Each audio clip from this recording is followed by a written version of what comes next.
Subscribe कीजिए the perfect classes channel को और बेल आइकन को दबाइए लेटेस्ट वीडियो सबसे पहले देखने के लिए।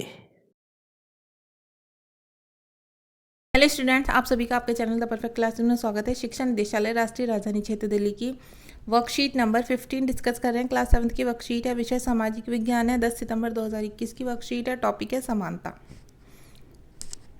तो स्टार्ट करते हैं वर्कशीट को। अपने आत्मसम्मान को दांव पर लगाकर जीवित रहना अशोभनीय है। आत्मसम्मान जीवन का सबसे ज़रूरी हिस्सा है, इसके बिना व्यक्ति नगण्य है। आत्मसम्मान के साथ जीवन बिताने के लिए व्यक्ति को कठिनाइयों पर विजय प्राप्त करनी होती है। केवल कठिन और निरंतर संघर्ष से ही व्यक्ति बल, विश्वास और मान्यता प्राप्त कर सकता है।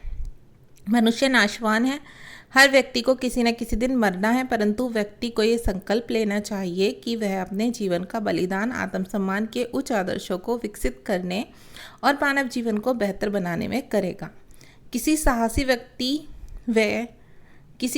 व्यक्ति के लिए आत्मसम्मान रहित जीवन जीने से अधिक शोभनीय, अशोभनीय और कुछ नहीं है। ये बात डॉक्टर बी.आर. अम्बेडकर ने कही थी।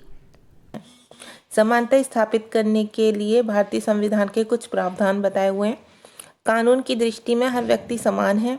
किसी भी व्यक्ति के साथ उसके धर्म, जाति, वंश, जन्म स्थान एवं लिंग के आधार पर भेदभाव की मनाही है। सभी व्यक्ति सार्वजनिक स्थलों का उपयोग कर सकते हैं। अस्पृश्यता का उन्मूलन किया गया। आप ये देख लेते हैं आगे। शासन ने संविधान द्वारा मान्य किए गए समानता के अधिकार को दो तरह से लागू किया है। पहला कानून के द्वारा और दूसरा सरकार की योजनाओं व कार्यक्रमों द्वारा सुविधाहीन समाजों की मदद करके। भारत में ऐसे अनेक कानून हैं जो व्यक्ति के समान व्यवहार प्राप्त करने के अधिकार की रक्षा करते हैं। कानून के साथ साथ सरकार ने उन समुदायों जिनके साथ सैकड़ों वर्षों तक असमानता का व्यवहार हुआ है, उनका जीवन सुधारने के लिए अनेक कार्यक्रम और योजनाएं लागू की हैं। ये योजनाएं ये सुनिश्चित करने के लिए चलाई गई कि जिन लोगों को अतीत में अवसर नहीं मिले, अब उन्हें अधिक अवसर प्राप्त हों। इस कार्यक्रम के अंतर्गत सभी सरकारी प्राथमिक स्कूलों के बच्चों को दोपहर का भोजन स्कूलों द्वारा दिया गया। यह योजना भारत में सर्वप्रथम तमिलनाडु राज्य में प्रारंभ की गई और 2001 में उच्चतम न्यायालय ने सभी राज्य सरकारों को इसे अपने स्कूलों में 6 माह के अंदर करने के निर्देश दिए। इस कार्यक्रम के काफ़ी सकारात्मक प्रभाव हुए। उदाहरण के लिए दोपहर का भोजन मिलने के कारण गरीब बच्चों ने अधिक संख्या में स्कूल में प्रवेश लेना और नियमित रूप से स्कूल जाना शुरू कर दिया।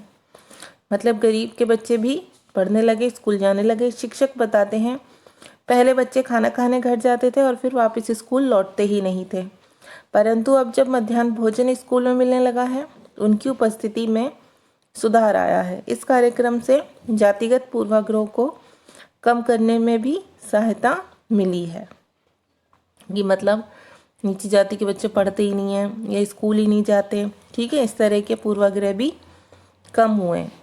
यद्यपि लोग ये जानते हैं कि भेदभाव का व्यवहार कानून के विरुद्ध है, फिर भी वह जाति, धर्म, दिव्यांगता, आर्थिक स्थिति और लिंग के आधार पर लोगों से असमानता का व्यवहार करते हैं।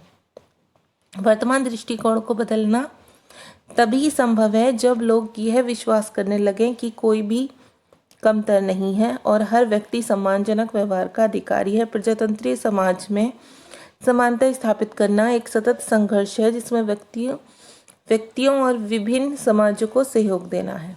क्वेश्चन 1 है बच्चों, समानता के लिए भारतीय संविधान में किए गए प्रावधानों का उल्लेख कीजिए। तो इसका आंसर आप यहीं से लिख देंगे ऐसे कॉलम बनाकर, ठीक है। जैसे ये दिया हुआ वर्कशीट में समानता स्थापित करने के लिए भारतीय संविधान के कुछ प्रावधान। पहला यहाँ लिख देंगे, कानून की दृष्टि में हर व्यक्ति समान है। किसी भी व्यक्ति के साथ उसके धर्म, जाति, वंश, जन्म स्थान एवं लिंग के आधार पर भेदभाव की मनाही है, मतलब उसके साथ आप भेदभाव नहीं कर सकते। सभी व्यक्ति सार्वजनिक स्थलों का उपयोग कर सकते हैं। अस्पृश्यता का उन्मूलन किया गया। यहाँ तक आप ये चारों लिख देंगे, ठीक है। अब क्वेश्चन नंबर 2, मध्याह्न भोजन व्यवस्था किस प्रकार समानता लाने में सहायक हुई, वर्णन कीजिए। तो इसके बारे में आप लिख देंगे यहाँ से, दोपहर का भोजन मिलने के कारण गरीब बच्चों ने अधिक संख्या में स्कूल में प्रवेश लेना और नियमित रूप से स्कूल जाना शुरू कर दिया।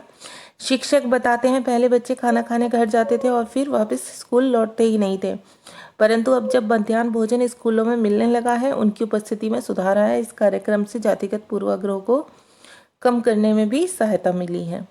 अब क्वेश्चन 3 है, समाज में समानता स्थापित करने के लिए कुछ उपाय बताइए।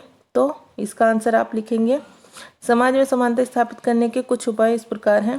पहला लिख दीजिए शिक्षा, क्योंकि शिक्षा से समानता स्थापित हो सकती है हमारे समाज में। दूसरा विकास लिख दीजिए। तीसरा लिख दीजिए सामाजिक सुरक्षा प्रदान करके। ओके स्टूडेंट्स, तो ये आपकी वर्कशीट सॉल्व हो गई। अगर आपको मेरी वीडियो पसंद आई है तो प्लीज़ मेरी वीडियो को लाइक कीजिए, शेयर कीजिए, हमारे चैनल को सब्सक्राइब कीजिए। Thanks for watching.